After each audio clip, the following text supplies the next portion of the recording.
I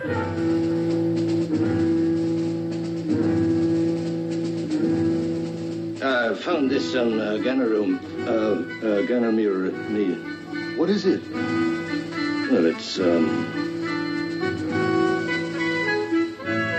Synthaholics. It's the Red Metal Podcast. Got my spaceman suit and my gravity boots. I'm stuck walking the hull with a pounding in my skull.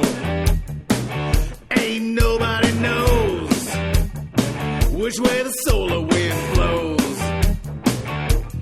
Better than a man being blown.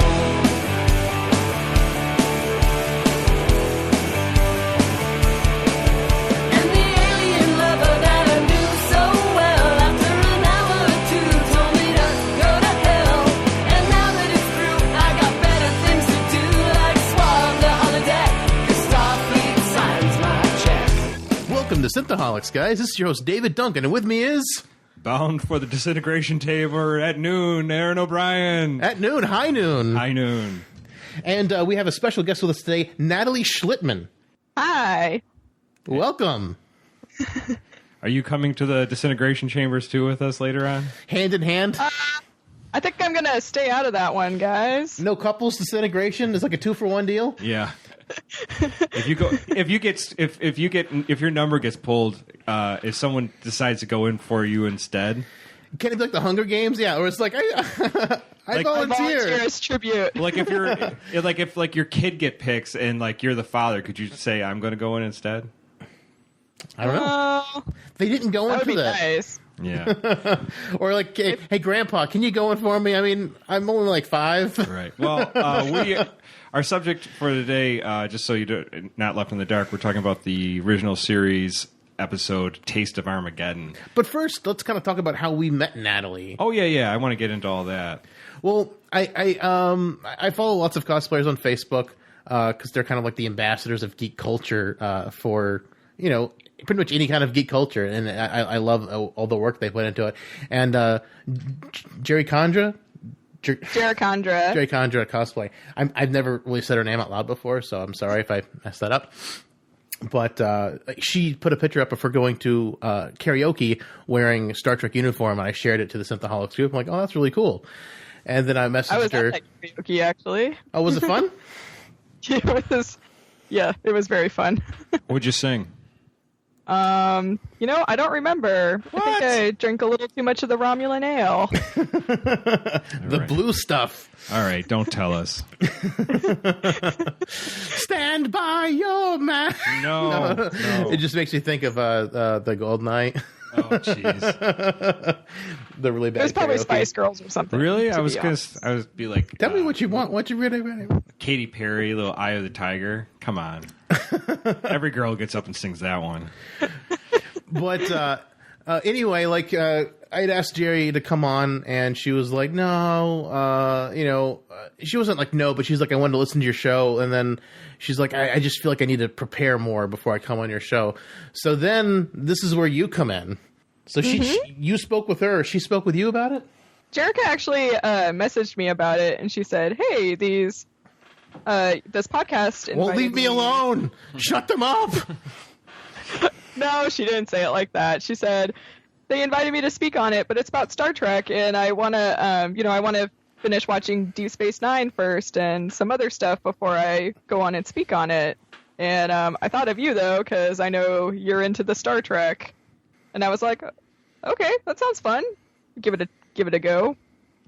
And just off mic, Natalie has definitely impressed us just with her tidbits that she's thrown out of Star Trek knowledge. She just kept little things. Yeah. She was like, "Oh, I want to see Daystrom cast," because I guess we can kind of roll that into what we're. The one bit of news for Star Trek is that they cast Harry Mudd. Yeah, Rainn Wilson from The Office is Harry Mudd. So, and then Natalie said they should have cast Daystrom from Ultimate Computer episode. So that would have been fun. That would have been fun too. Yeah. Yeah, I think that would have been interesting to see. A scientist instead of I don't really know what to call Harry Mudd. Womanizing smuggler? Yeah, smuggler. He's like a bad version of Han Solo. Yeah, if Han Solo was like extra sleazy and had the awesome handlebar mustache, this is Harry Mudd. Oh, I love that mustache. But more with a sense of humor. Han Solo doesn't have much of a sense of humor. No, he doesn't. Not. He's more of a dry sense of humor. Yeah, but I do think the Rainn Wilson casting though is pretty spot on for that character. It's not something I would have thought of. I back when it was rumored he would be in Star Trek in the Darkness, I was always thinking like Jack Black would be a really good Harry Mudd. Wow, that's a good pair up. I like that. I was kind of curious about that too because everything that Rainn Wilson's has been pretty like he plays this really deadpan, intense, dry character. It's going to be weird seeing him being the exact opposite to be Harry Mudd. Yeah. I don't know. I guess I was kind of thinking of him in House of a Thousand Corpses, where he's a little bit more humorous and less deadpan. I saw that in the theater when it came out, 15 years ago. I don't remember. What was he? He was a guy that got murdered. You know, they all got murdered. Because I watched House of a Thousand Corpses, but I don't remember his role. Maybe wasn't that Rob Zombie's directorial debut? Yeah, but that was before that was before The Office, right? Yeah, that was before The Office. Yeah, I'm that was pretty sure. 15, 16 years ago. It's an old movie. Yeah, it is. Yeah. Oh wow. I don't really know. I can't really picture him doing it. I could see it. I think he's got the acting chops to kind of be the bravado. Oh, yeah, I'm sure he's done, but it's just going to be interesting seeing him go from dry to, just over the top, because that's kind of how I always see Harry Mudd. He's very over the top, silly. Oh, yeah. I mean, even when he's being maniacal, he's funny. He's funny to me, anyway. No, he's definitely. Did you ever see the movie Super with Rainn Wilson? Did you guys ever see that? I didn't see that one. Oh. I saw the trailer. It's worth it. I don't know if it's on Netflix anymore, but it was for a while. And it's where he actually plays a superhero, but it's brutal. It's you just and he's I don't know. You just have to see it. It's very well done. It's funny. There's a lot of comedy to it, but it's also extremely brutal. There's blood and guts in it and stuff. Kind of like Kick-Ass. A little bit. Because Kick-Ass was humor, but it was pretty brutal. Yeah, too. it has a Kick-Ass feel to it. Yeah. So I never saw Super. Even in the Wikipedia page, it says similarity to Kick-Ass. So yeah. I like Kick-Ass, so I might have to give a whole section about that. No, it is. It's a good movie. It's not something that if you saw it, you wouldn't regret seeing it. It might not be the greatest movie you ever saw in your whole entire life, but it's still a fun movie. Talk about comics. Just real quickly, we have 2 Kickstarters we just want to mention.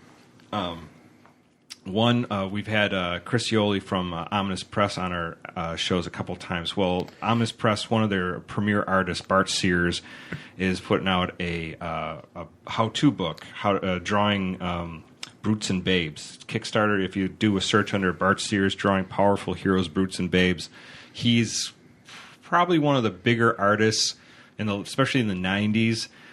He did a ton of stuff for Wizard Comics and how to draw characters. He is just a powerhouse of art. He's done DC, Marvel. Yeah, he's done a ton Dark Horse. He's been all over the place, and this book is going to be a compilation of all the different things they put in all the Wizard magazines, plus some new stuff. Yeah, I hope there's a lot of new stuff because I don't mind that some of it's old, but I hope it's. Right. I mean, for the asking price and what he's trying to raise, I'm hoping there's going to be a bunch of new content for it. So, so if you are an artist that's looking to get your chops up a little better in drawing, might be something you might be looking into. I will probably get it because I'm still learning the drawing thing. And I'm still learning the drawing thing. It's never ending. It's never ending.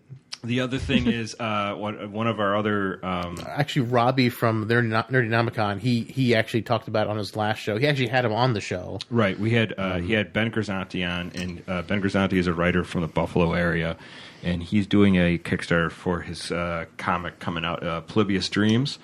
It's about a video game. It's like a creepypasta that takes place in an arcade. Oh, Polybius is an arcade game that from the 80s. It drives people crazy, and then drives they can't them to sleep, suicide, and then they eventually commit suicide. Right. And then the game was pulled, and it's urban legendy. slash creepypasta. Right, it popped up in the Pacific Northeast, I guess, and there was a lot of like rumors of it being out there and people playing this Polybius Dreams, and there's all these urban legends. I don't know if it took place in Portland. It's in that area because that's where they did some of the testing for video games. Right, back in but the day. apparently it was real. There was a game called Polybius Dream, or Polybius, not Polybius Dreams, called Polybius, and. But who knows? It's I mean, there's so much hearsay and stuff like that. But it just sounds like an interesting concept because I'm big into video games, and I'm like, that's cool, like a scary story about that. But in the interview that Robbie did on Nerdynomicon, it's about the characters, and it just happens to have this urban legend in the background. Right. Because he said he didn't want to rewrite the legend; he just wanted to incorporate it as part of the story. Yeah. Well, Ben Grisanti. That's interesting. Yeah. Ben Grisanti is a really great writer. He's done a ton of other comics. He's done not just Polybius Dreams. He's done. He had the insurance run where it's sort of like X-Files meets an insurance office. So they insure artifacts and items that are supernatural. Huh. But it's comedy based. That's cool. So, and I mean, he's done a whole bunch. He did The Man in the Diner and stuff like that. So, but he's done a lot of comics, and he's a good writer. And you'll probably see him at Nickel City and probably at Buffalo Comic Con, I'm assuming. Yeah, probably. Yeah. And we'll be there. Woo! Yeah. We're still trying to sit on William Shatner's lap. We're gonna try to sit on William Shatner's lap, give him a kiss. Sit the Holic sandwich. Yeah. Good luck, guys. We'll probably get our arms broken. So. His bouncers. His bouncers will kill us, or maybe we can pose as his bouncers. Maybe he'll talk to us then. Or maybe he'll give us the double-handed axe chop, or the butt kick. Oh yeah, that's the flying butt kick. The flying butt kick from Babylon. What was it? Journey to Babel. Journey to Babel. Yeah. My brother brought the flying butt kick.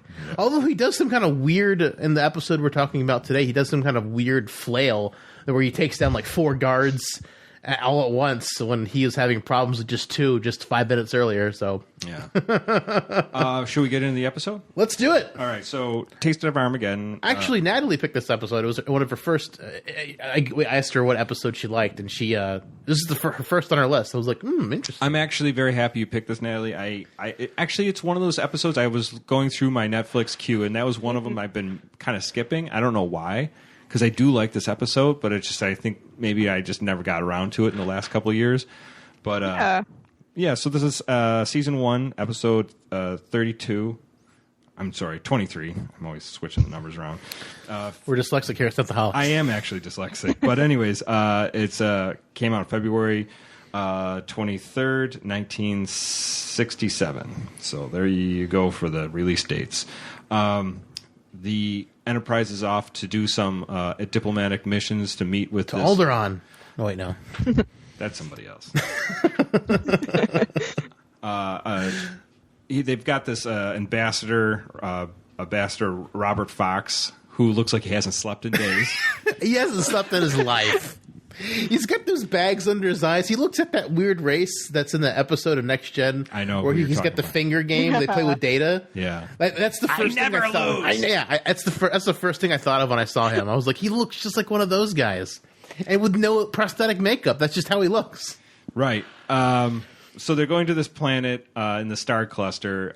Robert Fox is the ambassador, and he's there to make diplomatic contact with this race, or two planets in the solar system. And apparently there's a ship that has gone there before, and it disappeared, the USS Valiant. So they valiantly went, but they valiantly failed. They valiantly never returned. Brave Sir Robin ran away. I don't think they ran away. I think they died. So they go to this planet. This is called the Eminar. Am I pronouncing that right? Yeah. Eminar. I can't remember exactly. That sounds right to me. Well, the Eminar is a planet, and they send out messages, but they're not getting anything back. And then they decide they're going to beam down to find out what's going on. I love it. I love when they beam down and they're so fascinated at the blue wall. Everyone just turning and looking at this blue wall. That's beautiful. Blue wall. I'm like, why? Well, actually, before they beam down, they receive a message from the planet that's telling them not to go near the planet. Well, they get a code, that do not approach this planet. So, but Ambassador Fox is like, let's You're just going. do it anyways. Ambassador Fox basically is the guy that's going to kill the whole crew. It's that way. Whenever there's a guest star and he's on the Enterprise, Commissioner Ferris from the Galloway 7. Yeah, exactly. He's just there to be a prick. or Daystrom. I mean, like, Daystrom. like anyone who's a guest star on the Enterprise and starts off on the Enterprise is gonna try and get them killed. Yeah. Like, just I got an idea. it's It's a bad idea. It's like there's all these like warning signs. Don't press the red button, and they all were like, I wonder what happens if I press that red button. Yeah. Right, exactly. And they so anyways, he has Kirk, Spock, the yeoman, and 2 security officers go down to make contact with the people, and they get down there, and when they get down, they basically said, "Why did you come? You know we're at war. You shouldn't. We're between these 2 planets in our solar system." I don't see any war. You look like you live in a utopia. Right. And We're gonna find Ryza on this planet that looks so pretty. they meet the leader. Gorgons for everybody. Yeah, they meet the leader, and on 7, and they're I love how everyone's got like a number after their What name. is that about? I wonder if they Yeah, just even the planet has a number too. It's MNR 7. Yeah. I wonder if they just like clone their people, like so they can keep them running into disintegration chambers. Maybe that's why they don't care, because everyone's just like a clone, and they just wake up the next number after they're disintegrated. Maybe it's a number maybe it's the number that they get called on from their family. So if he's 7, he's number 7. You know. But it was just funny reading the Memory Alpha, Mia, the girl. Uh-huh. Like I read Misa. I'm like, why is Jar Jar in this? Misa. Yeah. I read that and I was like, I put an S in there just because I saw the letters MEA and there had to be an S in between them. Right. And that's how bad Jar Jar stuck in my head. Jar Jar is always stuck in your head. So they've been Should send Jar Jar to the disintegration chamber. Misa don't want to do that. Misa, go. Go now. So they've been at war with the Vendrick or Vendikar for 500 years. Now we don't know anything about the Vendikar. These guys might be awful people. No, they said their people left that planet and they settled the other planet. Yeah, and they just became assholes. So this is what we have to look forward to when Elon Musk settles Mars. They're going to declare war on us for 500 years. 500 years. Do we want? I think we should be on Elon Musk's side. I don't know. I would pick him over Trump, over the Trump side. Yeah, I think we'll have to. What do you think, Natalie? Do you think we should be on Elon You going Musk's to side? Mars? Oh yeah, I would rather go to Mars. I'm a West Coaster. Get your ass We're to not Mars. Not big fans of Trump over here. No, I don't think many I don't people think are. anyone's big fan of Trump anymore. They're more like the small cult acolytes. But anyways, yeah. So they meet Anna and 7, and basically they learn about the 500-year war. And while they're there, there's attack. And they go to this war room. And there's like, oh, it hit the city, and they're like, well, I don't hear any explosions. Everyone's all like cringing and like, oh my gosh, this is horrible. And then like they're all scanning, and they call the Enterprise, like, what kind of bombs are they using? Neutron bombs. I'm like, really? There's nothing. We haven't detected any kind of explosion. And so then they deduce the camera hasn't shooken like crazy since we've gotten here, so there can't be any explosions. And no one's like jumped around the floor. Yeah, no one's fallen over the rails. Yeah. But so no duration, no nothing, and so they Spock already deduces that what it comes down to is that the computers are fighting the war, and the computers will tell who gets picked to go into this lottery, who goes into the disintegration machines. Yeah. So and Spock says, "Well, this is very logical." It says, "So you agree with our warfare?" He's like, "I don't agree. I just understand that you're retarded." Yeah. So exactly. So they go to the they decide that because of this this Enterprise got hit as a casualty of war. Yeah, Enterprise they show like this big round black circle and the light lights up on it, and then it's like just like 50 years ago. Yeah, we warned them.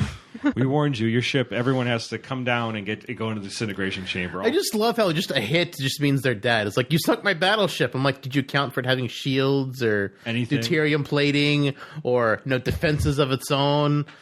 I feel like this game is cheating. Right. Well, so they put Kirk and Spock and crew into detention, holding them while they try to figure out a way to devise the crew to come down. Scotty's in command up above. Anon 7 calls in with a voice modulator to make himself sound like Kirk to try to get everyone to come down For shore leave. to shore leave and say everything's cool. Come on down. And, That's an order. You must have But fun and hurry. recreate. Yeah, but everyone needs to come down for shore leave, And then the planet's people come up and work the ship, and like Scotty's like, well, that doesn't sound right. It's like, we're going on a war planet. He went down to make sure it's okay. Now he's asking us all for shore leave. I'm like, we were on shore leave just a couple episodes ago, right? No. Right. And they decide that so he runs it through the computer, and Enough people died on that one shore leave. We don't need to do another shore leave. we don't need to do another one. We did that shore leave before with the rabbit, and that was just bad. Just bad. But It was bad. We had those planes, Like the outfits the at World War that II planes episode, going though. to shoot people. What's that, Natalie?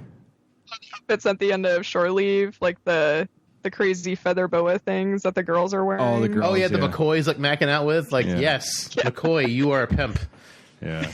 He was one happy doctor. Gotta keep the doctor happy, otherwise he might kill you. That's a good point. Yeah.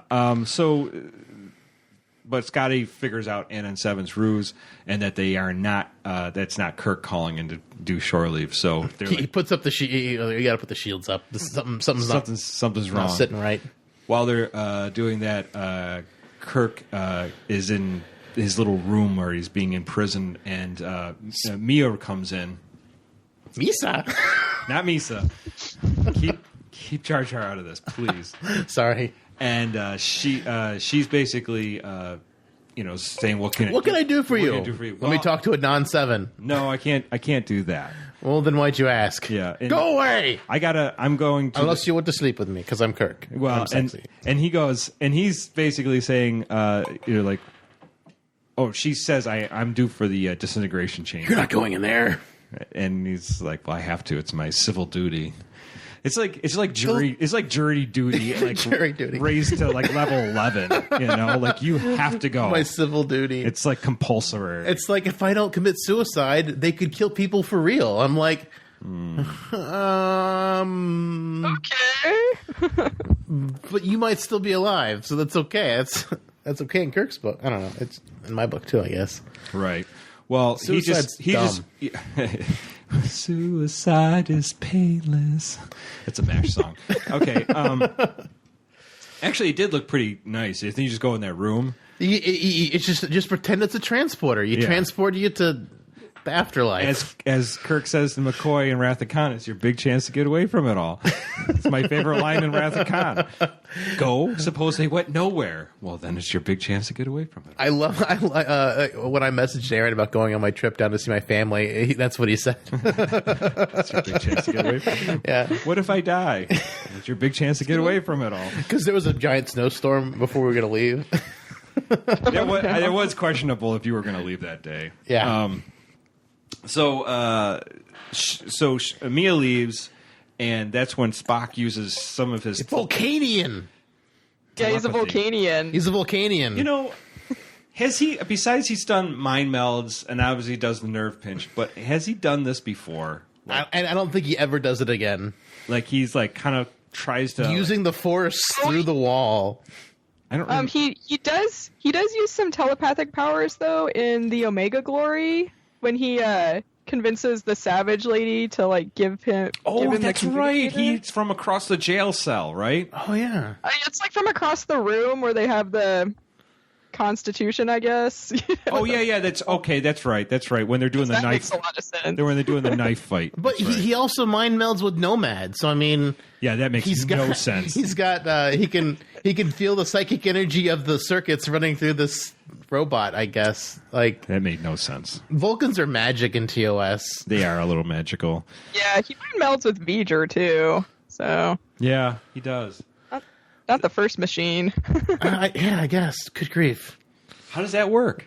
Oh, Is it because they're, I don't know, artificially intelligent? I don't. Like Nomad wasn't. can he talk to my Roomba? I mean, like, It's not intelligent. I don't know. He sweeps the floor, right? It's not intelligent. can he mind meld with Data? I mean, I know. It's like I Oh, they were in an episode together. He could have. he should have. And Sarek, that would have been better than putting it in Patrick Stewart. Patrick Stewart has got to go through all these emotions. If you just would have dumped it into Data, Data would have been like, I have no idea what to do with these emotions. Yeah.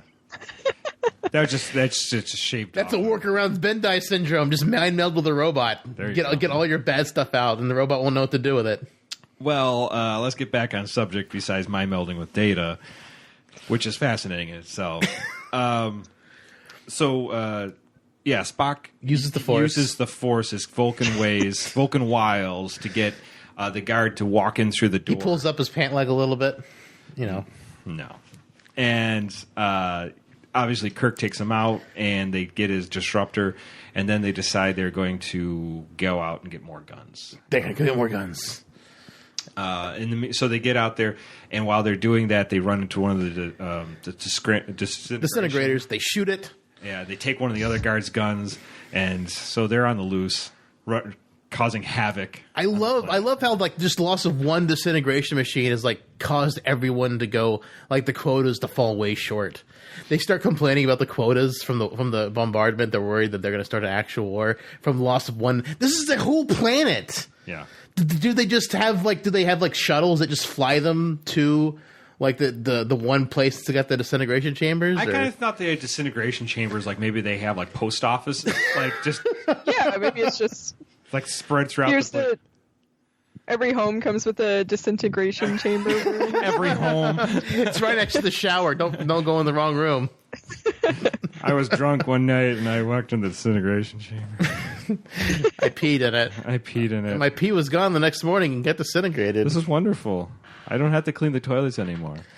Oh, that'd be a wonderful way to get rid of your. Yeah, just pee anywhere. Just throw your garbage in the disintegration chamber. Exactly. It doubles as a garbage disposal. It's like just throw the garbage bag in there. I wonder if it smells though after you disintegrate. No, it disintegrates. It gets rid of all of it. It's all gone. It's all gone. Okay, so they take out that disintegration chamber, which is wonderful. And Kirk rescues Mia from going in. And she's like, well, I have to die. And he's like, no, you don't. And we're not going to let you die. So this is they where... let those other people die, though. Yeah. Like, how people go in. They just watched. Chamber. Well, I don't think they knew exactly what they're seeing at the moment. But then they're like... Oh, that's not a transporter. Oh. One way in. No way out. They don't come out. Don't come out. I love how Spock walks over to the guy and is like, there's a multi-legged creature on your shoulder. It's one of the best Spock lines ever. And then Spock reaches for the shoulder where he's looking. Like, it's not like he goes to the other shoulder where he might not see him. He goes for the same shoulder that he's looking. I'm like, wouldn't he have gotten caught?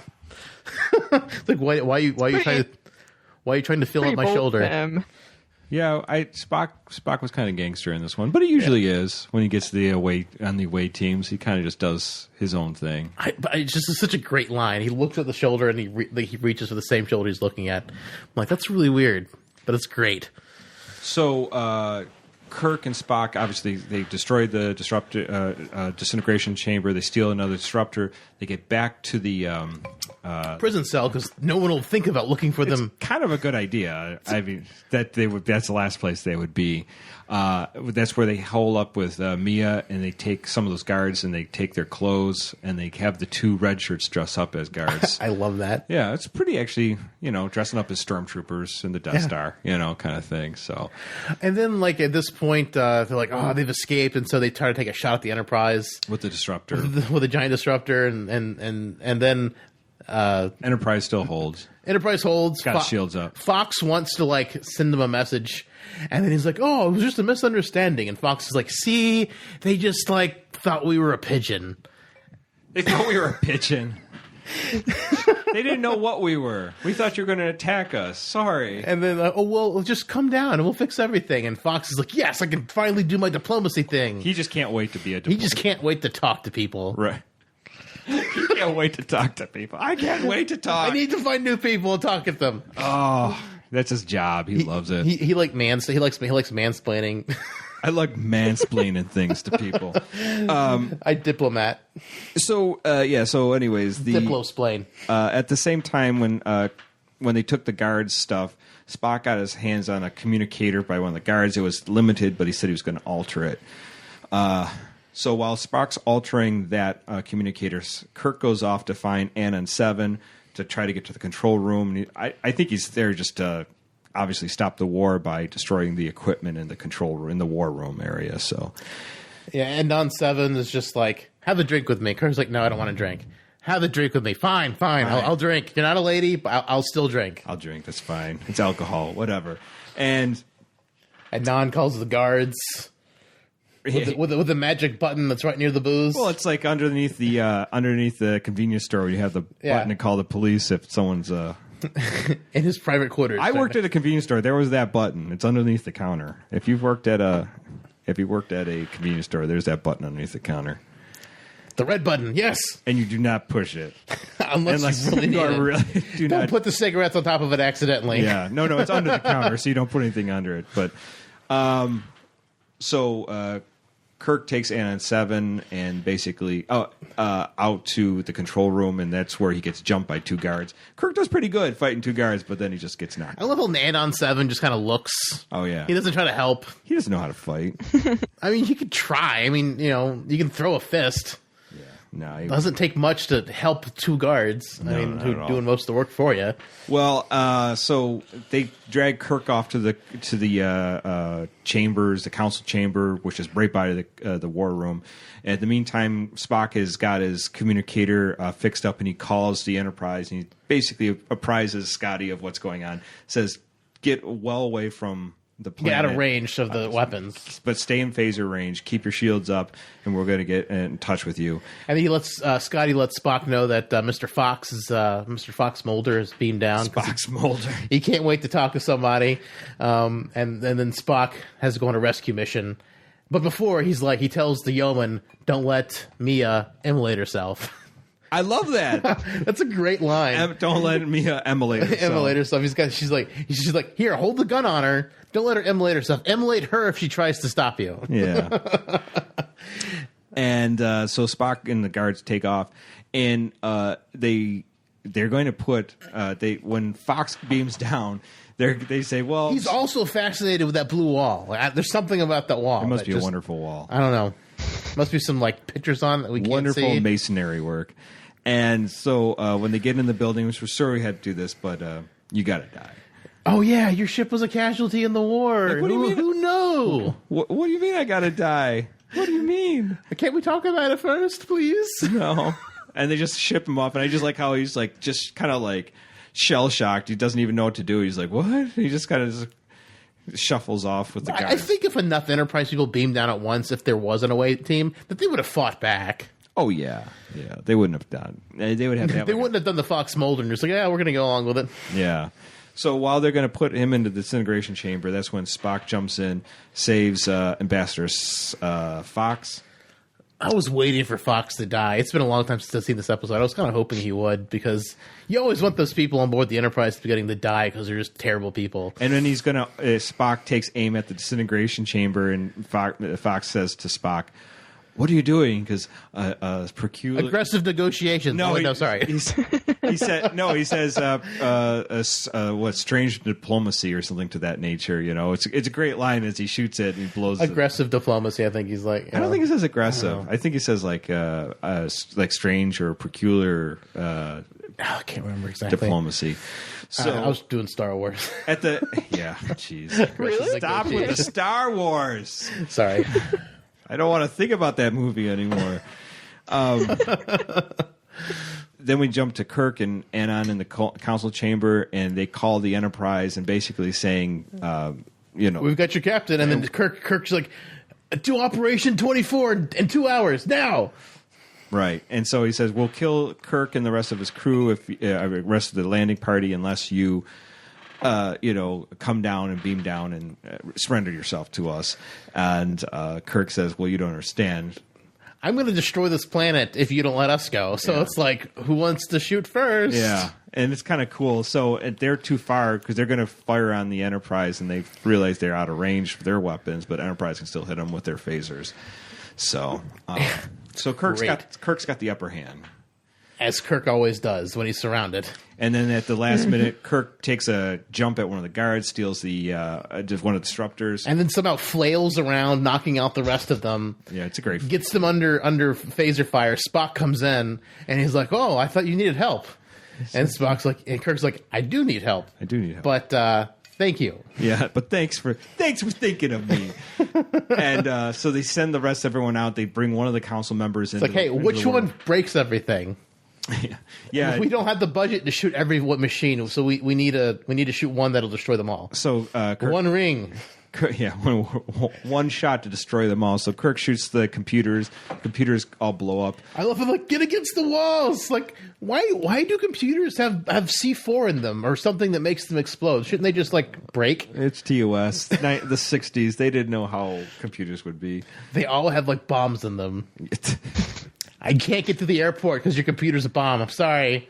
Good thing we don't live in Star Trek world. And then It'd be hell to get this airport security with a computer. There's C4. See, this will blow up. I mean, There's you know, C4 in all your laptops and we all can't your let you bring iPads. this on the plane. Then, so after that, Anon 7's like, "What have you done? We're all going to die now. Do you know what you're going to done?" And Kirk's like, "Well, now's your chance to pick up the phone and start talking to your enemies and see if they want to Not kill each other."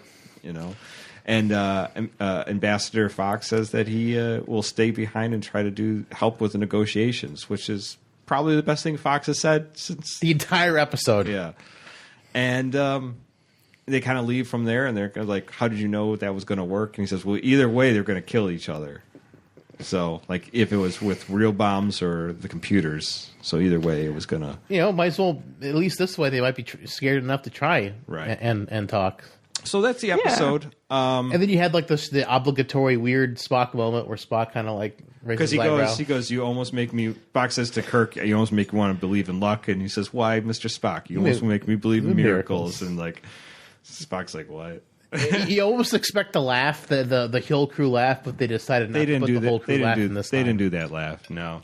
But they did do that a couple times, like Galileo 7. Yeah, where it's like, oh, a whole bunch of people died, but let's have a big laugh at the end. Yeah.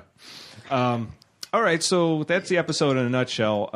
So Natalie, why'd you... You picked this one. Let's hear your ideas, why you like this, or why you want to talk about this.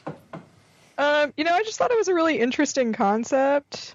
Like find the planet and the people aren't actually fighting. They're using computers, which right. I think we can all kind of relate to in this day of age as computers become more integrated into our lives. Right. That's true. Yeah. I kind of, when I watched it, all these thoughts came to my mind, like, drone warfare. Yeah. And yeah. I mean, it's basically a computer. I mean, like, I watched that documentary on drones on Netflix where they basically they get gamers and they recruit gamers to like pilot drones because they're used to it, and they're just like, oh, it's just But then they get shell shocked from because all they do is go to some kind of bunker and they log in their flight time and kill people, and then they just go home and they have to do it again the next day. Like, well, the weird thing is they go home and they sit down with their wife and kids and they have dinner and stuff like that, and they're like, I just killed like 6 people last night or something like that. Yeah, it's wild. It's the next step too. I mean, totally computerized. Well, and in this obviously they have anesthetized it enough that it's like, people are just walking into the blind obedience to walk because our culture will survive. It's everyday life now. Right, you just walk into the post office to get killed, kind of thing. That's how I feel when I walk into the post office. I'm just kill me, kill me. Can I have a book of stamps? No. Oh my God.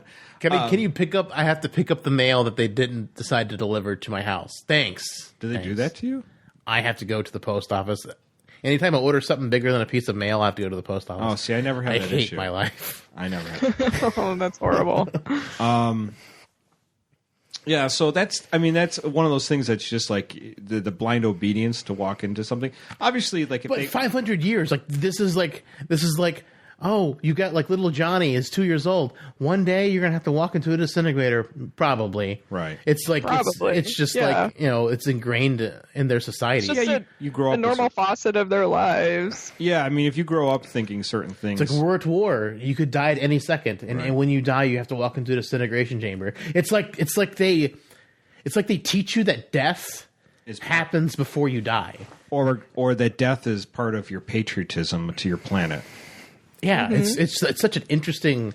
I have a strong, I mean, obviously I'm a Star Trek fan, so I have a strong aversion to blind obedience to warfare. You know, a lot of people get like, oh, I'm going to die for my country. I mean, yes, there's a place and time for that, but I think a lot of people just like to hype that up so much, and I get like aggravated a little bit. Like it's like, yes, if you're in warfare and you're trying to help your fellow comrades, but some people just think that's everything and all things. Like it's like human life is more than that.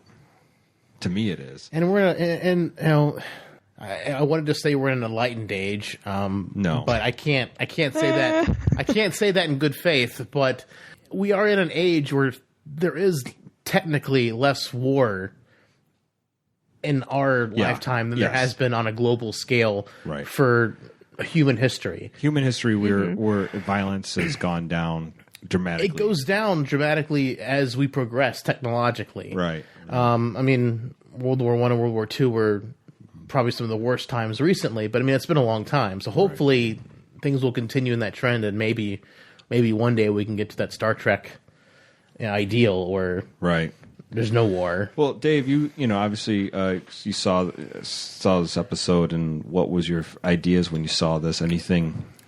Well, when Natalie brought it up to me, we've been talking for like about a month now. When she brought this up, something that stuck out to me was I just remembered it was the computers were waging war, and I'm just like, as a gamer, it just made me think like in games, people always try to play the system. They always look for exploits and always look for bugs. Always try to break the game, as it were.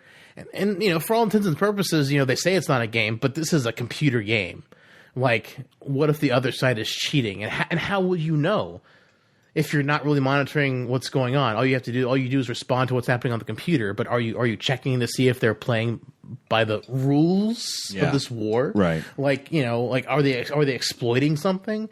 I mean, I definitely feel it's an exploit. They could take out the Enterprise in one shot. Well, I mean, it just doesn't seem like a realistic thing. Well, true, and then not just that, especially with a neutron bomb. I'm like, going along with your thought was, Anna and Seven says my wife just died last month in an attack. And I'm like, did she die or did you stack the deck because you got sick of your wife? or that. Like what? I mean, what? He didn't seem that too broken up about it. Yeah, he wasn't very emotional about it. He wasn't, and he seemed like an opportunist through this whole episode. The thing is, I think the council. He says the council never talks to each other, but I'm pretty sure the councils do talk to each other, and that the councils are the only people who are immune to death. Because maybe they didn't really say that. No, Mia died. Well, she was going to die. Mia was going to die, but she was with the entire council. Right. So the council is immune. Kirk is immune. Because they said Kirk wasn't in play. How was Mia in play? Was she just at the right... I think... Isn't it like a lottery? They just get a number, and so your serial number got pulled up by the computer. It's like, Mia, you're gone. I don't know. I mean, I just feel like there's lots of stacking the deck. This could be an interesting movie. If they really delved into it deeper and maybe did some of some of the deceitful stuff. This is how they kill their own people that they don't like by using this quote unquote war. Well, going back, whatever it was, a couple of months back when we covered the. God, I just hope Trump doesn't get this. Good grief! No disintegration chambers. When we talked about Next Generation episode Justice, where if you break a law, and they Natalie goes, rolling her eyes. You don't like all the sexy people in skimpy clothes? What? Sexy. But will they play patty cake all day long? Where you just, if you break the smallest rule and those enforcers are in that district at that time, lethal injection right there. That's it. There's no. It's painless, except for some lethal injections, super painful. Except you die. I don't know if I'm gonna go. You know, I want to be fast. The Edo should have had disintegration chambers given to them by their god instead of Yeah, I want to be fast. If you're gonna kill me, just make it real quick. Yeah, you know? I don't want the lethal injection. That sounds bad. I don't know if it's fast. What if it's like you trip balls and then you die? Oh, like just like a huge like a heroin or something. Yeah, like you're just like like super high on heroin, and then all of a sudden the other drug kicks in, and you're like, I don't know. But then you can't tell your trip about anyone. What's the point of being high if you can't tell your trip? Well, I don't You know. can't share your trip with people. That's a good point. Maybe you can like document it somehow. Mental implants. So, this is what it's like when someone dies. Oh, wow. And then maybe more people will like try to commit suicide if that's the truth. Oh God! Because we're talking to Natalie, I just thought about the movie because there's the God, I can't remember the name of the movie right now. Natalie Wood's last movie that she died on. She did this movie where they could record their what was brain. that? They record their brain, what's going on in the brain, and Natalie Wood's character dies at the end of it, and she records her dying, and you see her going into heaven, and there's angels around her and stuff like that. It's really wild. It's early 80s movie. It's a good movie. It's probably super dated now. I haven't seen it since whenever, like probably. Oh, is it a Brainstorm? Brainstorm. Yes, that's exactly what it is. She died on the Natalie Wood. The actress died when she was in the film? Yeah, she drowned. Yeah, or she something. died in a mysterious accident. Yeah, she drowned. Yeah, but Natalie Wood, what a beautiful woman. She wasn't related to the Lees in any way because they like dying in their films too. No, she's kind of. Oh, she was in that film with Louise Fletcher. What, in the Brainstorm? Yeah. Kai Wynn. Maybe it was Kai Wynn's Wynn. fault. I wouldn't put it past Kai Wynn. Was she in there?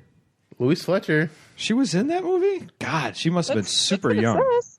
She must have been super I young. wonder if she still had like that horrible looks like a all Honestly, the time. it's been so long since I've thought of Brainstorm, and just because we're talking about the subject and I'm thinking about Natalie talking with us right now, I thought of Natalie Wood because I named my daughter after Natalie Wood because I love Natalie Wood. So, Oh, my that's sweet. yeah. But I didn't, I haven't thought of this movie forever. So, wow. anyways, Seen that? I'll have to look it up. you're probably gonna regret watching it because it's probably super dated. Yeah, I watch a lot of stuff. All right, well. You're watching TOS episodes, but Yeah, Those can't hold be up. as dated as that. But those hold up, and with the special effects they were added to, they hold up really good. This episode, like that Matt Payton, I'm guessing that was totally redone. Yeah, I'm because sure they had it the was. moving monorails and the people in the background. That looked really good. yeah. And then they just stare at that blue wall. I'm just like, what? Well, they had to look at something.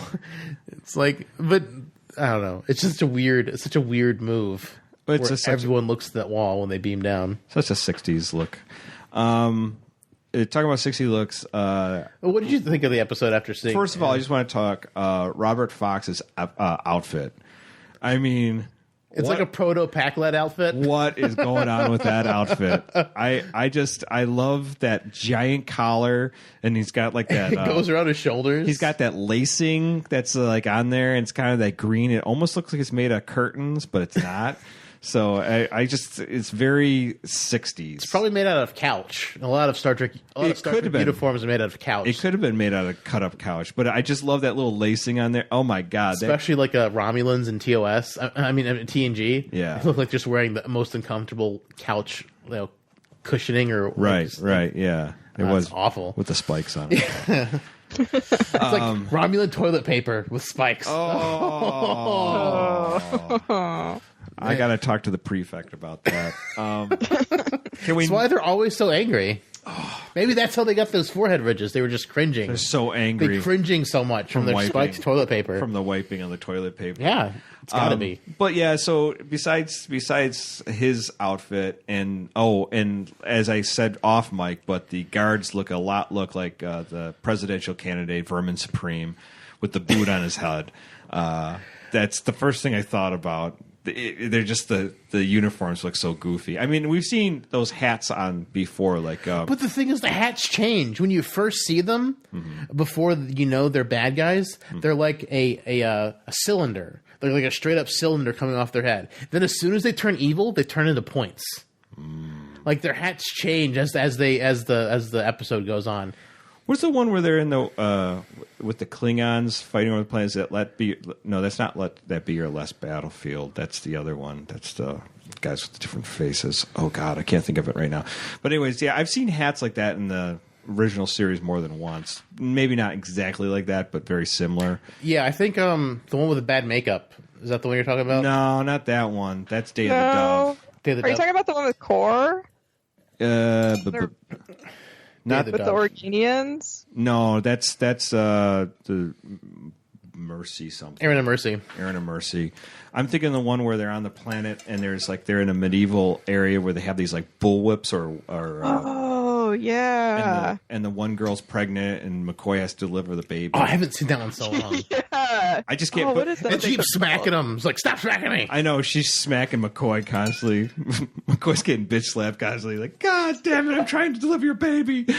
Deliver the baby yourself if you're going to hit me. Come on, I'm going to leave. Just have fun bleeding out when you deliver this baby on this rock. Well, then he has to, and then like she won't give birth until like he says it's his baby or something. Yeah. Right? Yeah, she's like holding the I'm baby. going to hold it in. Hold it in. It's like Arrested Development where the youngest one was like in utero for like 10, 11 months. That's why he's special. That's why it's special. It's hilarious. Yeah, like, I like as someone that's given birth, I don't know how she was doing. Can't that. hold it in. Like a superwoman or something.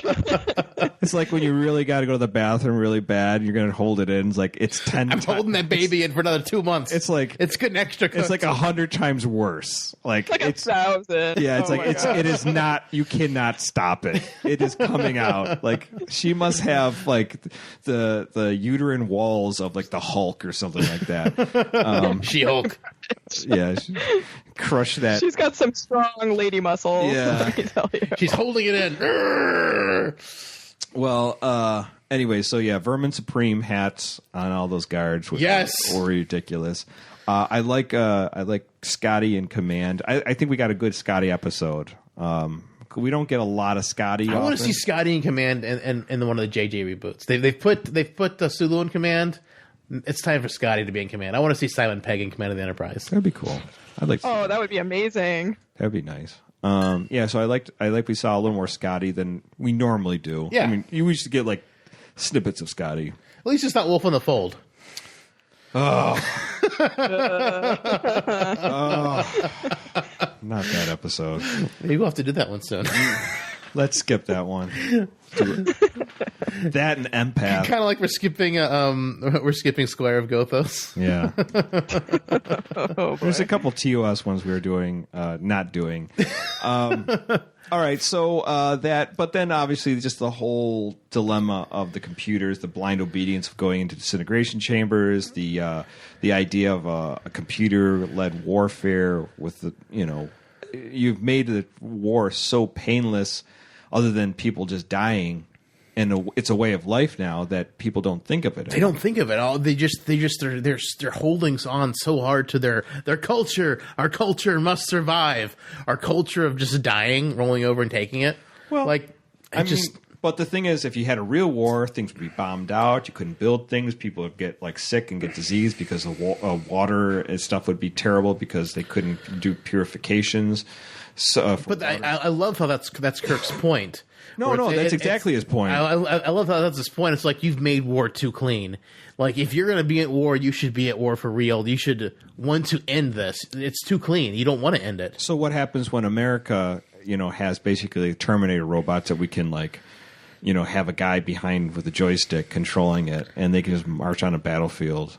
And it's coming. I mean, it's probably coming. I mean, they've already got the robots who will like. It's like some people don't like the drone. Mines. Some people don't like drone warfare because they don't think it's fair. Because it's like, but I don't see how it's fair. Period. Because if you're in a fighter plane, you're still dropping bombs on people. Yeah, it's. I don't know. I guess if the fighter plane gets shot down, it's a life lost. I guess, but I mean, wow. But it's still just a life. Yeah. Now they've just taken it out so that no one dies when the drone gets shot down. But I'm just like. I don't know. I don't know. This episode actually seemed a lot more closer to our. I mean, maybe we're not quite there. I mean, obviously we don't have disintegration chambers, but we're in that kind of like mindset where, warfare is something that's not. We don't know about it. I mean, we're currently at war right now, and like we've been at war for what, a decade or two now? More than a decade, since 2001. Yeah. Mm-hmm. So, yeah.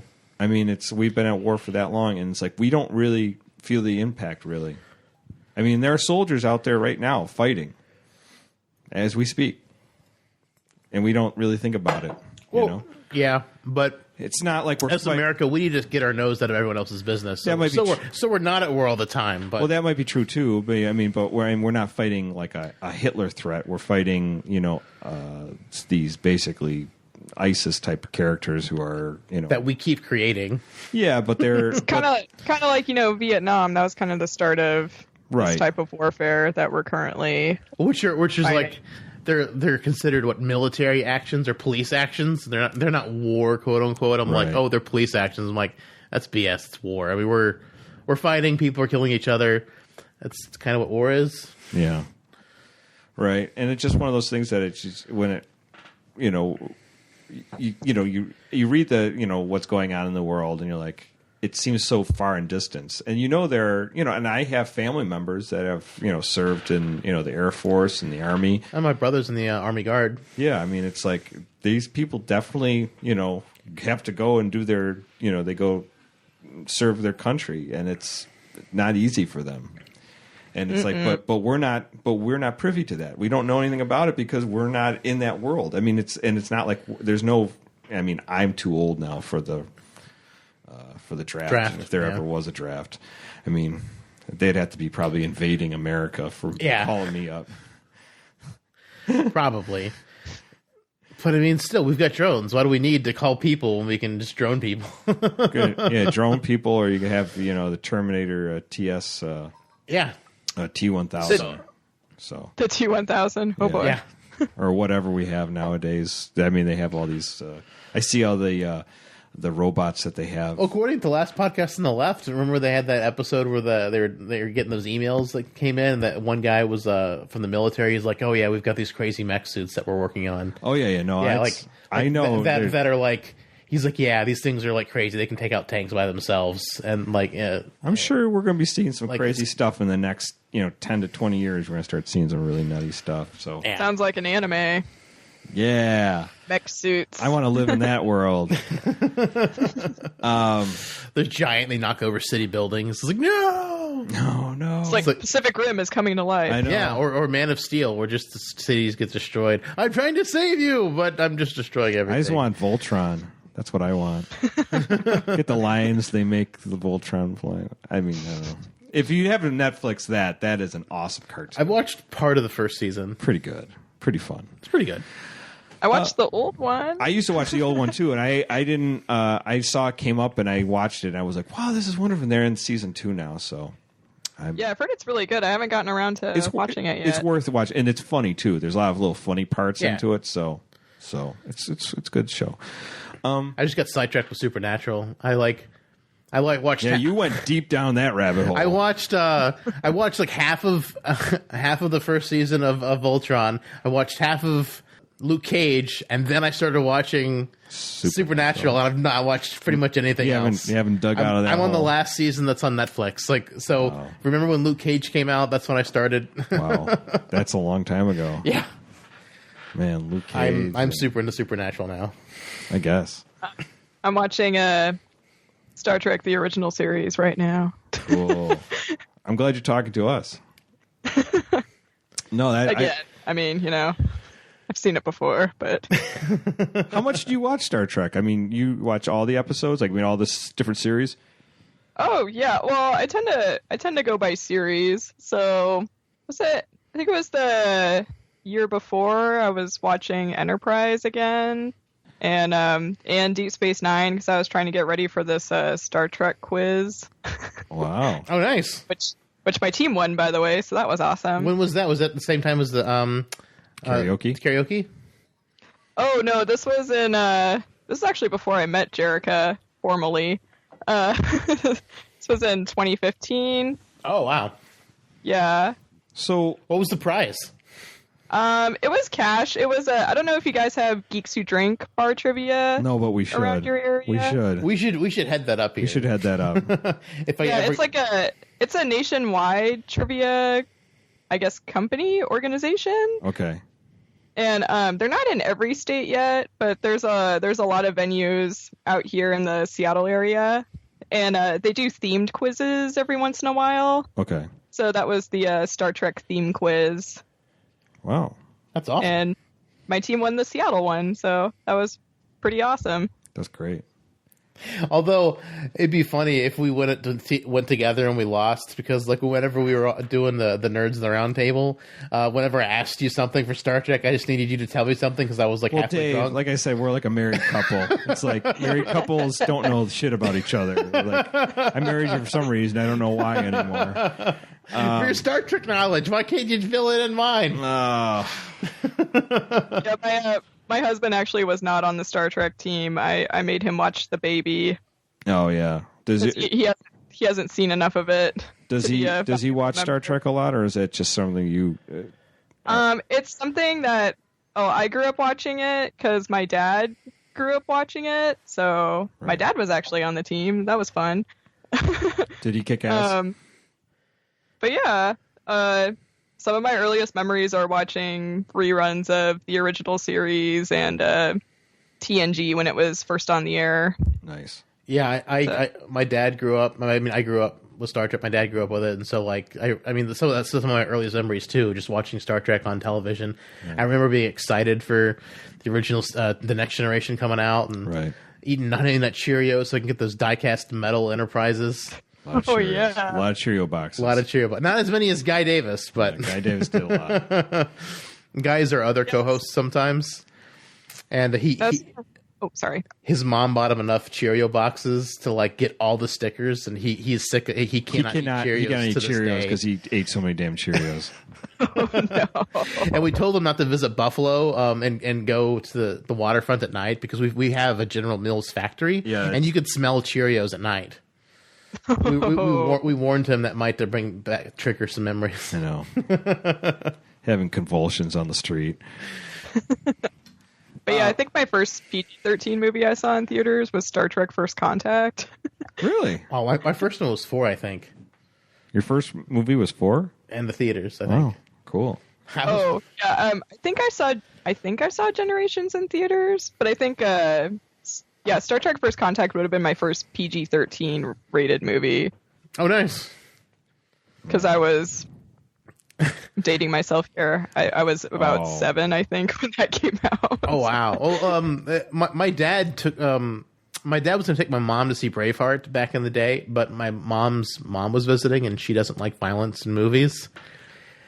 And so she basically scolded my mom for wanting to go see it with dad. And so my dad just got mad and took me and my brother. And Braveheart being rated R, I was like not even 13. My brother is like a year and a half younger than me. That's not a bad age. You could handle it that age. Well, yeah, but it was like, He's like disemboweled in the end. Whatever. Well, no, but like the sex scenes in the movie, it's like I forgot about. It's like that. It's the first time I've seen nudity in a movie, and like my dad's here. That's I don't know how I'm supposed to feel about this. I have a boner, but I don't know what to do about it. Yeah, I don't know what. That was awkward, really awkward. That's extremely awkward. Because I'm like 12 or maybe 13 at the time. Yeah. I think I could have been my first movie. Could have been the first Star Wars. I can't remember. I was really young. I think my parents took me to see that, so I was just a wee lad. Maybe 4. I can't remember. What was it, 78? 77? Yeah. I would have been 3. Yeah, because I was probably like 3 or 4 when Star Trek Forward came out, so that's just on the cusp of being able to remember stuff. And I remember seeing the original Superman movie with Christopher Reeve. Oh, yeah. That was 78. Yeah.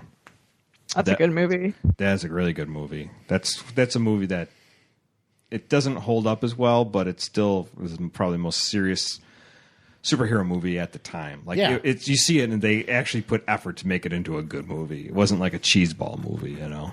I mean, there's cheesy moments in it.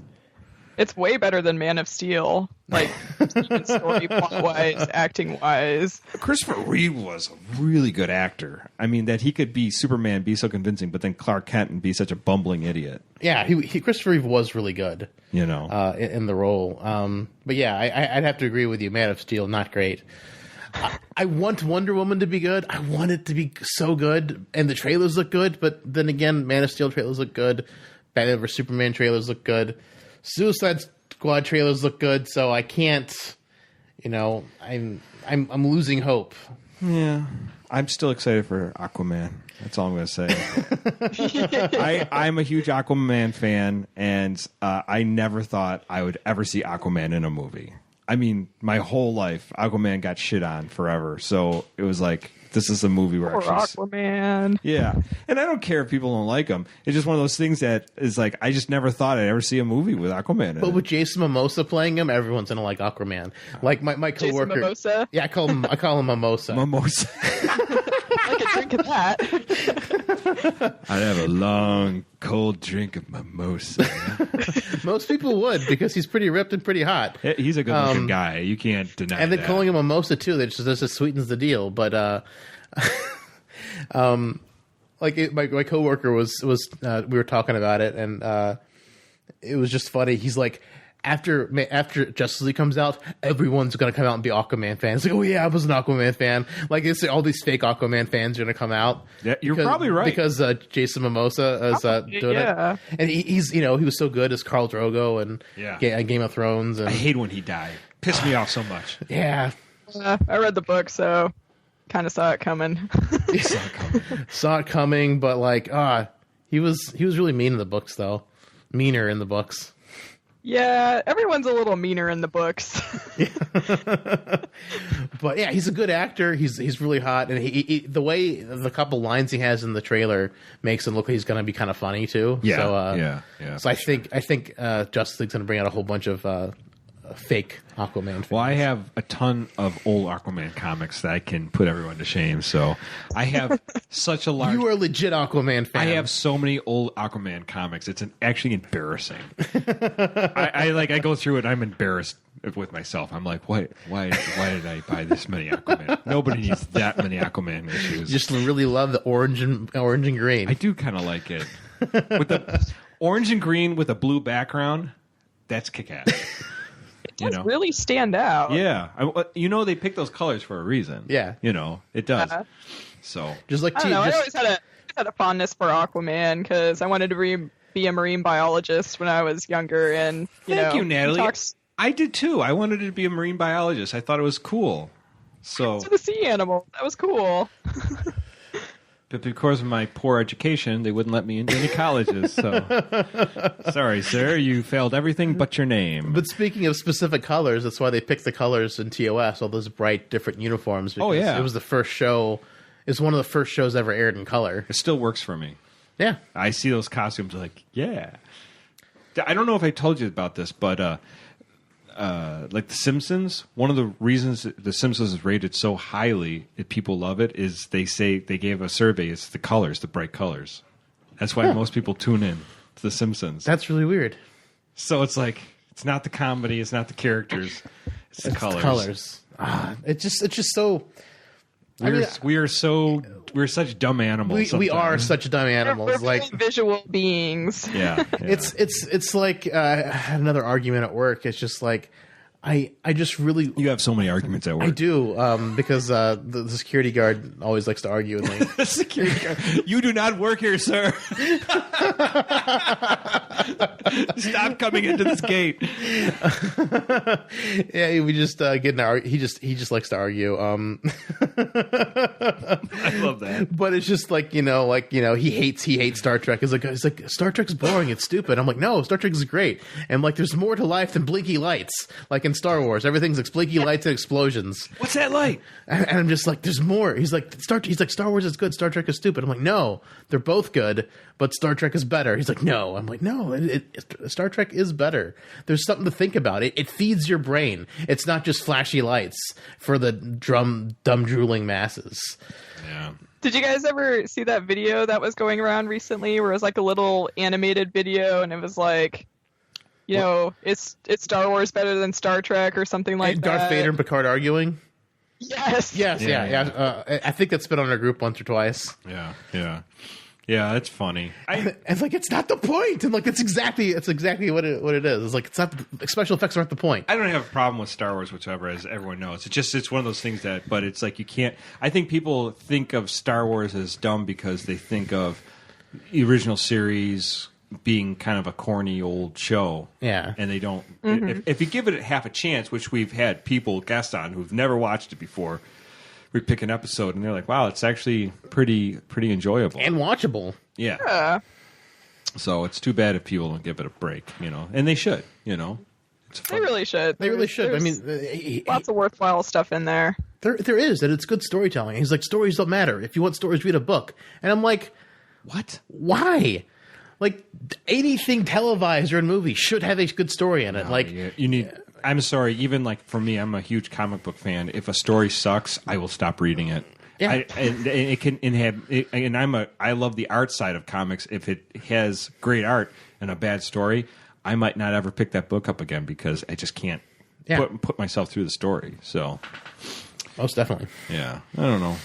Well, this was a fun episode. Yeah, to watch. It's so good. Thank you, Natalie, for bringing it up because it's such a great episode. Yeah, I haven't thought about this episode, and I was thinking about why I was skipping it. I can't really tell you why. I kept on going. Maybe just because I don't get to watch. You thought there was better stuff, so you probably just thought. No, it's more because I'm always like we saying we're always like watching for the podcast. We're always like, okay, I got to go to this episode. I got to watch this one and stuff like that. So a lot of times I like skip over stuff because I don't get a chance to watch it. So I really enjoyed going back to this, and I hadn't seen it. It's funny. It's at this point where we're beginning our third year. It's like, thank you for recommending these episodes. We haven't seen them in such a long time. Thank you. I know. That's the thing with Trek. There's so much content that sometimes you just kind of forget about stuff. Tons of stuff. And then like we said a couple episodes ago, it's like we used to watch Star Trek for fun before we watched the show. We've started doing the podcast, but because the podcast takes up so much of our time, it's just like we just get to watch the episodes for the show. That's the Star Trek we watch now. Right. Natalie, like you do cosplay and stuff. Do you have any like upcoming conventions that you're going to be at? Oh yeah, there's the biggest anime convention in the area is coming up. It's called a SakuraCon or SakuraCon as people like to pronounce it both ways. Okay. SoccerCon, that could give people the wrong impression. Yeah. Yeah. Sakura, like a cherry blossom. I was thinking like soccer, the sport. Yeah. Oh, soccer. Yeah. SoccerCon. Not quite. Lots of black and white checkers. Red cards and blue, red cards and yellow cards. It's like, oh, you can't do that. You have to leave the con now. Yeah. So you're gonna be there? I am going to be there. Yeah, I'm going to be cosplaying. And do cosplayers announce their costumes, or is that like a secret reveal? Oh, yeah, no. Well, some people like to keep it a surprise. Other people like to post. So I'm going to be doing 3 different anime cosplays for the Anime Con, though some people do branch out of anime for that convention. Are you one of those people that like to keep it under wraps, or do you want to tell anybody what you're gonna? Oh yeah. No, I can tell you what I'm cosplaying as. So let's see. On Friday, I'm going to be Sailor Venus from the show Sailor Moon. Cool. Which is the orange one, if you can't remember. I didn't remember, but I remembered the cartoon. Yeah. Yeah. And then is she orange and green like Aquaman? She should be. No, she's orange and blue and yellow. There is a green sailor guardian though. And then on Saturday I'm going to be a character from Tenchi Muyo, which is kind of an older anime. Okay, I'm not familiar. Used to be on Toonami. No. Back in Too bad Guy's not here. He'd know everyone. Yeah, Guy would know because he does a lot of the Denver anime cons. He's real big in anime. I know. And he spent time in Japan. Yeah, he lived in Japan for a while too. So, I mean, I like anime, but I just don't. I'm not up on all the anime. There's so much anime. There's a ton of anime. Oh my gosh, there's so many. I can't even keep up with it all. That's a rabbit hole you could fall into. Well, as a fan, as a fan of anime, are you familiar with Excel Saga? A little bit. It's not one. It's like one I've heard of, but I haven't watched it. Oh, you need to watch Excel Saga. We had Vic Mañana on, like a little over. Oh yeah, Vic's actually going to be at SoccerCon. Well, like you need to get you need to buy the Excel Saga DVDs if you can find them, and bring the third one to him because he voiced a character in one episode of the series, and he loves it when people bring out Excel Saga. I found a video online of someone bringing an Excel Saga disc to sign, and he got so excited about it. I brought one to him when he was at Fan Expo Canada, and I went there, and he was pretty excited about the. Because I think not enough people really bring it up because it was such a small role, but apparently he had a good time with it. Cool. Oh, I would love to see. I also love to see people cosplay Excel or Hyatt because I love those characters in the anime. And what are you for the last day then? Oh, so for the last day, I'm going to be. I don't know if you're familiar with the anime manga Ranma 1/2. It's like the I've heard of that one. I don't know. Yeah, it's the guy that turns into a girl when he gets splashed with cold water. Oh, I actually have heard of this. The girl version. Yeah, I've heard of this before. I've never seen it, but I've heard of it. Yeah, that's crazy. So how do you dress really like that? Funny. How do you dress like I'm that? sorry. Oh, it's like a kind of a Chinese inspired martial arts uniform. But when he's a girl, he has red hair, so I'm gonna be wearing like a red haired wig. Okay, cool. and you're part of our group, so you feel free to post some of this stuff and let post some of your know. convention stuff, like your times and your pictures and stuff. You can throw them in our group. We love all kinds of stuff. We take pictures with Jerica. Post some pictures to the group. Yeah, she's gonna be there too. Jerica's in the group too. She let her know she can post stuff there too. Now when you set up your costumes, how long does it take you to actually make those costumes? It depends. Like my Sailor Venus one, I kind of rushed that one. Is that hard to? I mean, because those are kind of like the costumes are all sort of similar, right? They don't really change too much besides the colors and stuff, correct? Yeah, but I was making it from scratch, and I hadn't made one before on my own, so I needed a friend's help, and it was like, night before the convention, still working on the costume. Just like back in college, that last paper.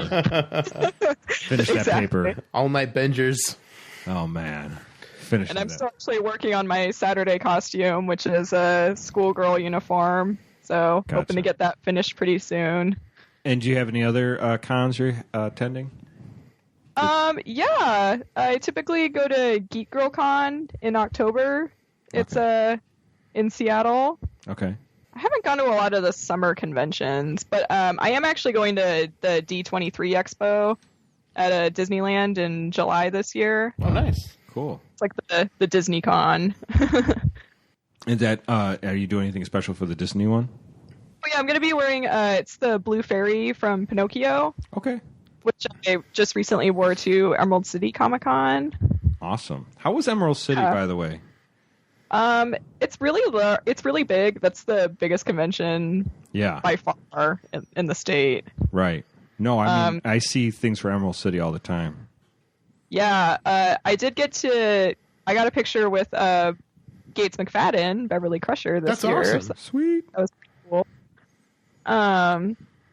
But yeah, they haven't had as many Star Trek guests recently as they have in past years, so I've been kind of miffed about that. Especially the Star Trek, they're getting a little bit older. I just saw that Troy turned 60-something. 62. I mean, she looks great. She looks great. She looks great for 62, Still. but still, I mean, it's maybe at that age you just don't feel like going to cons anymore. And then they're pretty much contractually obligated more or less to go to STLV, so maybe they don't want to go to the other cons as much, since STLV is always huge and it's getting bigger. Last year was a 5-day con, and this year it's going to be a 5-day con too. I was actually going to meet Carl Urban at Rose City Comic Con last year, but he ended up canceling, so I was very that stinks. But Yeah, I mean, we don't have really big cons in Buffalo. We've had the Buffalo Comic Con for years and years and years, and it was in a dinky little hotel.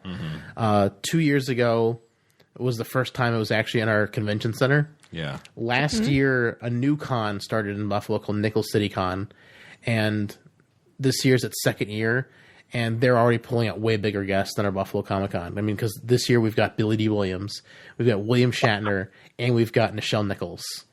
Like, I'm so excited that they're going to be local enough for me to go be able to see them. Sitting on all their laps. Be careful with Nichelle Nichols. I know. I know. She can sit on our laps. She can sit on our laps. Yeah. We don't want to hurt her. Much. I love Nichelle Nichols. I hope we can get pictures taken together with them all. That'd be awesome. That'd be awesome to throw them up together on the. Do we cosplay for all that? I don't have anything to cosplay. Come on.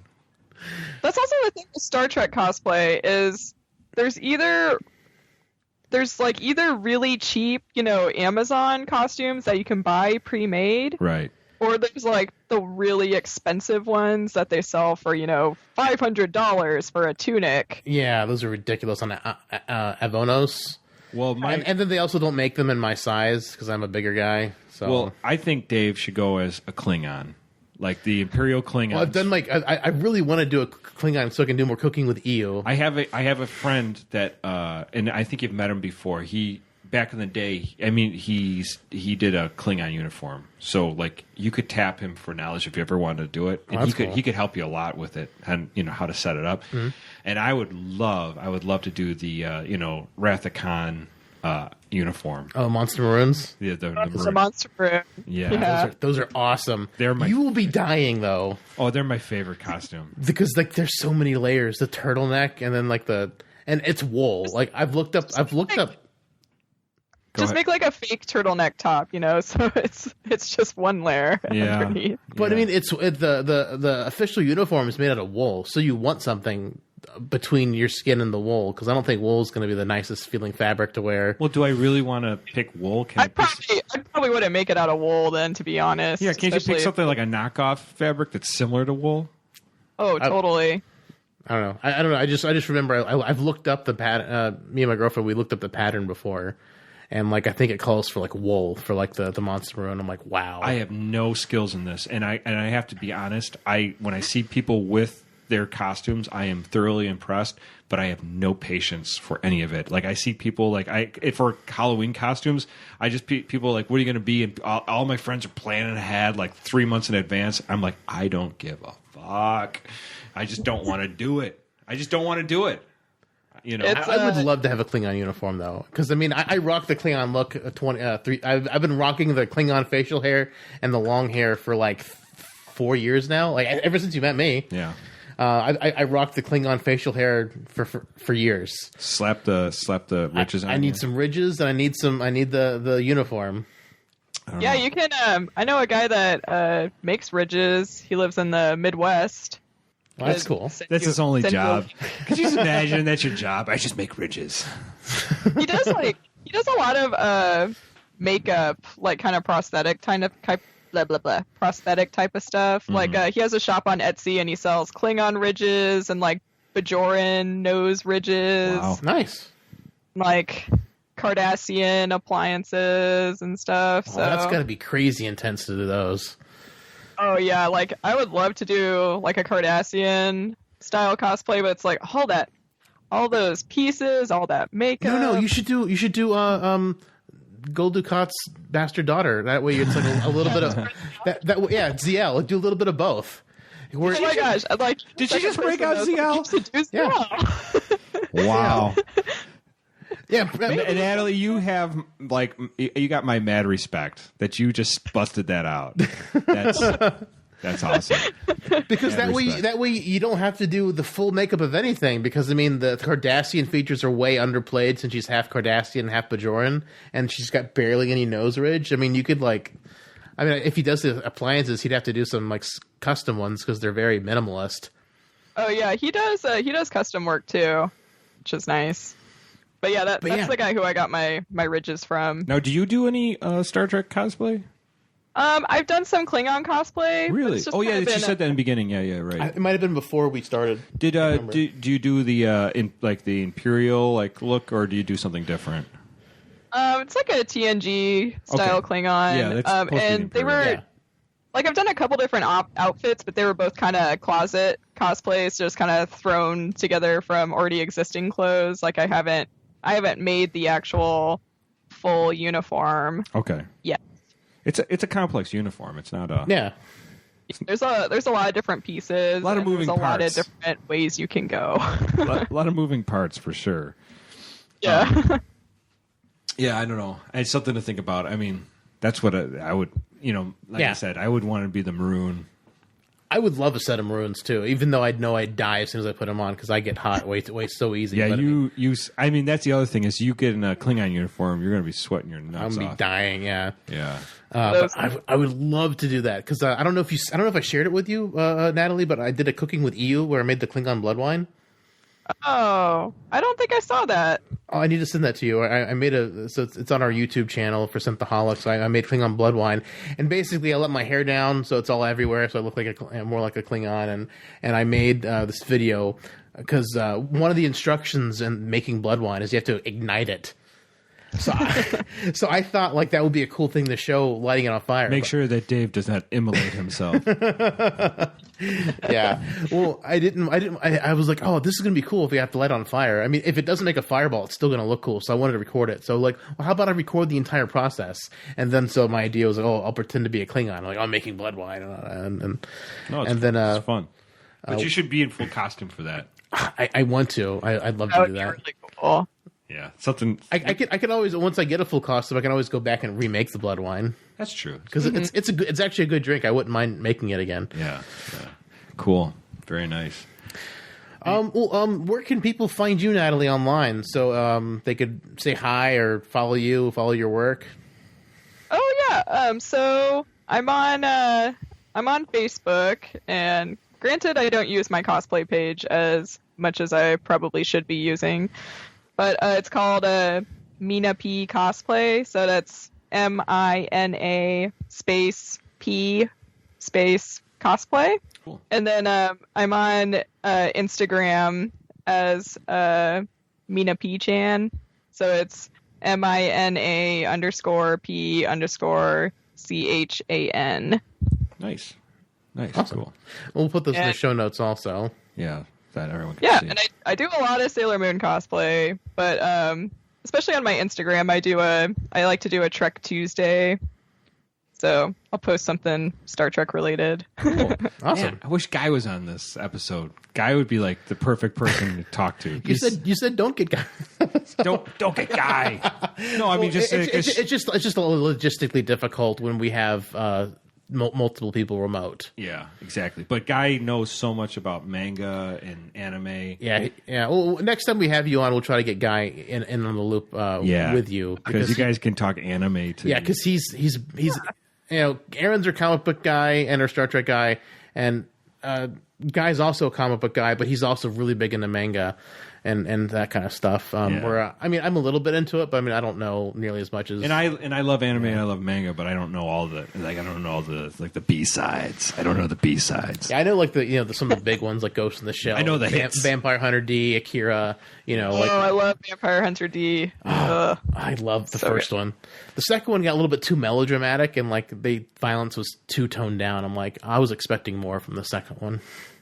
Yeah, I think but even still, the second one's animation quality was so good. It and was so really deep. good. Just I could just watch this all day. I kind of want to rewatch the second one, maybe with just with the Japanese subtitle or English subtitles to the Japanese, maybe to see if maybe the translation's better, because I feel like maybe the melodrama was just because of the American translation. Because it just a couple times I'm just cringing because the lines are dialogue so bad. But I'm just wondering if it's just they had to do it because the translation issues or something like that. I could be wrong, but I think they did do a Japanese. I don't my DVD. I don't think has the Japanese on it for some reason. Well, Vampire Hunter D. Blood. Whoa, Dwight Schultz is in that movie. That's crazy. That's awesome. Sorry. Star Trek reference from Vampire Hunter D. That's awesome. No, I'm glad you said that because I didn't realize Dwight Schultz was in that. I love Dwight Schultz. Yeah, because my DVD of Vampire Hunter D Bloodlust, like, it says here it was released in the U.S. before it was released in Japan, so it probably would have been released with English voices first, which is weird. That's really weird. It's really weird, yeah. Strange. Oh, so I guess maybe it was originally written in English. That's weird. Yeah. Oh. But still, with like movies like that, generally everything sounds better in the Japanese. Yeah. Well, even with Ghost in the Shell, like the American translation and the American voice actors sound so bored. It's so dry. Yeah. The Ghost in the Shell anime. I love it. I mean, it's one of the greatest animes in my mind. I mean, the subject matter and what is life. What is existence? It's very Measure of a Man-ish. Yeah, right. In subject matter, and I love that. I love that concept. But just the voice acting is kind of dry. Yeah, I recently watched with my kids Princess Mononoke, and that's a good one. Yeah, but they had like a lot of big names do the acting for that. I think Lawrence Fishburne, I think, is in it. Yeah. And with Dana Scully. Gillian Anderson. Gillian Anderson, she's in it. She plays the wolf god. So I mean, it's great, fun movie, but good voice acting for once on the American side. I mean, they put some high quality talent. They put some effort into it. Yeah, where a lot of times like, all right, you guys asleep or what?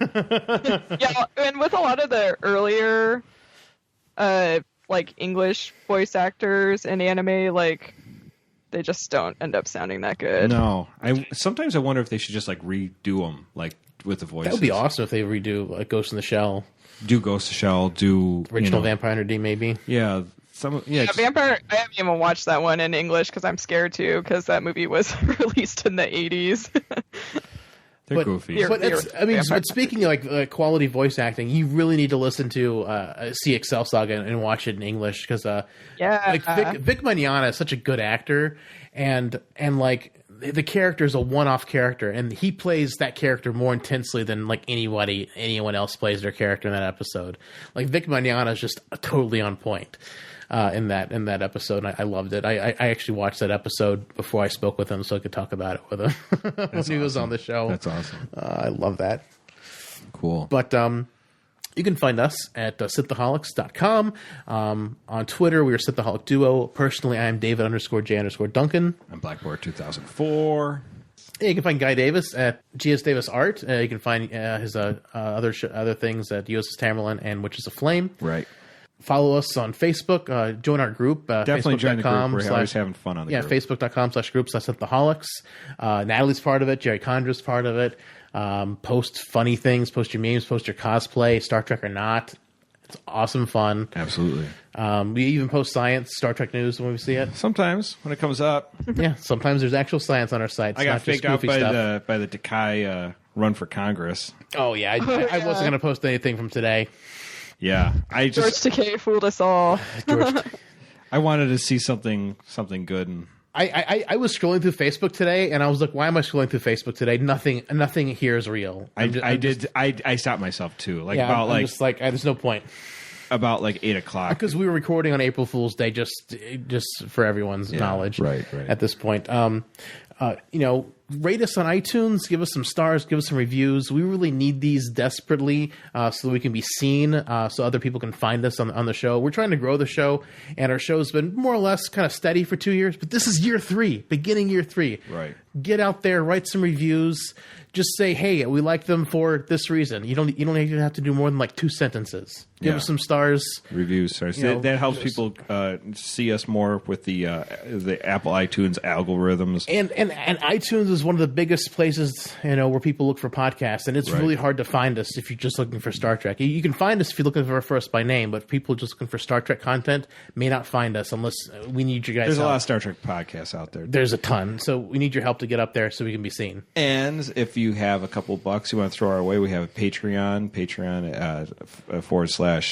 Synthaholics. And if you want to throw a buck a month, that's nothing. You spend more money on a cup of coffee than that. So, I mean, just to help us to basically keep our lights on, keep the cost down for producing the show. The show is free, obviously, but it's just something to help us grease the wheels a little bit, make it a little easier. The website, the web hosting, and if we ever get our Patreon big enough, that would it'll enable us to come out to more cons. You can go hang out with Natalie for one of her shows. Go out to Portland, go see Natalie, hang out with her. Maybe we could go down to Star Trek Las Vegas. And that's a big Star Trek con. It's just difficult for us to get away and be able to afford that just on our regular job. So absolutely, if we're able to do that, we would love to if our Patreon ever got that profitable. Absolutely. And again, as always, if you have any thoughts, any ideas, you can always email us at synthaholics@yahoo.com. Definitely email us. Let us know anything you want to talk about. Any requests, any thoughts you had on episodes that we had, any thoughts from any of our guests. We can read those on the air forum. Or disagreements on something, our takes on it. I hated how you thought about this character, what you said about this. You can even send in audio clips. If you remember, go look back to episode 100. We played audio clips and read emails. If you guys want to be heard, you can be heard. Just send us a clip and we'll play it. Yeah, and most we'll phones have a recording audio, and you just take that clip and just attach it to an email and send it to us, and we'll play it. Definitely, no problem there. Yeah, we love feedback in any way, shape, or form. And of course, if you know somebody who likes Star Trek, who likes sci-fi, maybe point them our direction. Looking for a new podcast? Tell people about podcasts. A lot of people don't even know about podcasts. Exactly. Even if you don't think they like Star Trek, just recommend a podcast to somebody because it's still a niche thing, even though they've been around for over a decade, almost 2 decades now, almost. Right. They've been around for a long time, but just it's still niche. So yeah. Tell people about it. Yeah, because there's podcasts for everybody. Yeah, let your coworker know. Let your best friend know. Tell your mom or your dad. Tell your mom and your dad. Yeah, because I think it's mostly the youngerish age that are really into podcasts because they're hip with the technology, and older people are like, "What's a podcast?" It's a radio that you can listen to whenever you want. Right. So just kind of explain it to them that way, and show them how to do it on their phones. Because a lot of adults even have smartphones; they don't even know half what they can do with them. Believe me, I know some adults that don't know how to use their smartphones. So definitely let people know about the show as well. So yeah, it's. The word of mouth is always a wonderful thing. If you can get a recommendation, I am always looking for recommendations for a good podcast. So if you know a good podcast, you can obviously just send it our way. Yeah, let us know. Let us know what you think are good podcasts. Well, Natalie, thank you so much for joining us tonight. It's been a pleasure getting to talk with you, voice to voice. Yeah. Yeah. Well, thank you so much for having me on the show. It was wonderful, and it was fun. Like I said, I'm thoroughly impressed in your knowledge of Star Trek. I didn't think you were going to come out the gate with everything you had in your brain. It's pretty cool. I definitely want to have you on again if you're willing to come back, and I hopefully we can get Guy on when you're on too. We'll talk another Star Trek episode, and then have a segue into anime. Yeah, we'll have an anime segue to it. Probably a little. Yeah, definitely. That's always fun. Very cool. Well, thank you everyone so much for listening. It's been a great time tonight. It definitely has, especially with you, Dave. Thank you, Aaron. Thank you, Natalie. Thank you, guys. Live long and prosper, one and all. Peace and long life. Amen, Sarek. Till we laugh and we'll both shit our pants. You're the best drinking friend I ever had.